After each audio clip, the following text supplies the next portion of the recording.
जन आशीर्वाद यात्रा में छिंदवाड़ा आए हैं, क्या देख पा रहे हैं?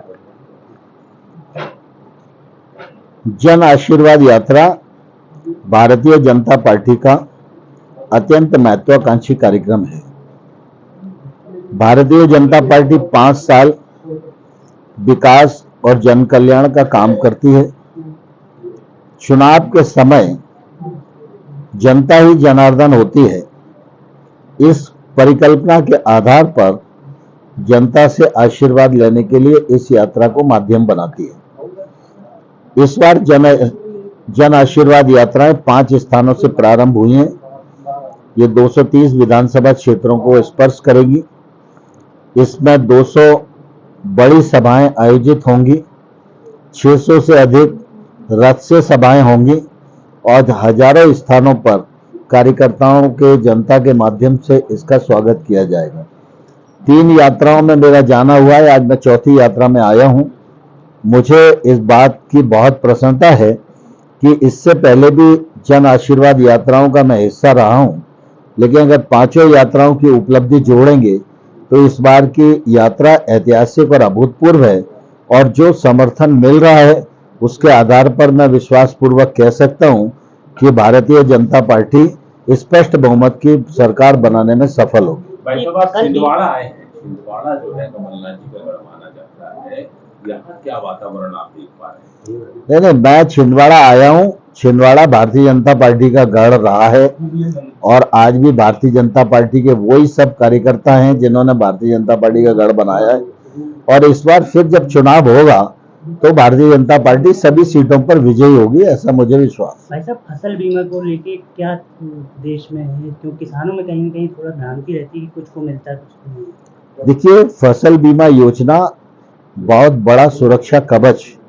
प्रधानमंत्री ने देश के किसानों को दिया है। इस फसल बीमा योजना में अभी तक 29,000 करोड़ रुपया किसानों का प्रीमियम जमा हुआ है, जबकि इसके बदले में जहां फसल का नुकसान हुआ है वहां 1,41,000 करोड़ रुपया किसानों को नुकसान की भरपाई कंपनियों द्वारा हमने कराई। मैं आपके माध्यम से आम किसान को यह कहना चाहता हूं कि हर किसान को बीमा योजना से जुड़ना चाहिए। प्रीमियम बहुत कम है, 1.5-2% कुल मिला के सभी और खरीफ का प्रीमियम है। बाकी सारा प्रीमियम सरकार देती है।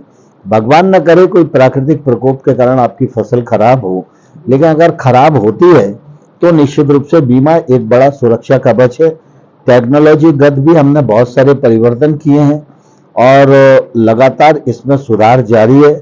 मैनुअल जो जांच होती थी उसके कारण भी कई प्रकार की तकलीफें होती थी और अब हम लोग सैटेलाइट का उपयोग कर रहे हैं, टेक्नोलॉजी का उपयोग कर रहे हैं, एग्री स्टैक बना रहे हैं।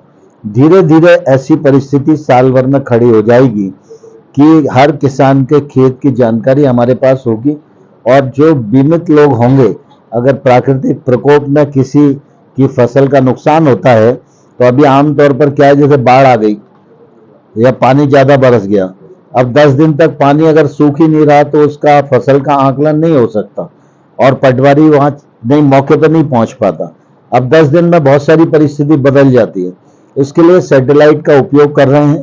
फसल का जैसे ही नुकसान होगा सैटेलाइट से मूल्यांकन करके और वो रिपोर्ट मिलेगी, उसके आधार पर उसका बीमा बनेगा और बीमा की जो राशि उसकी बनती है वो उसके खाते में पहुंचेगी।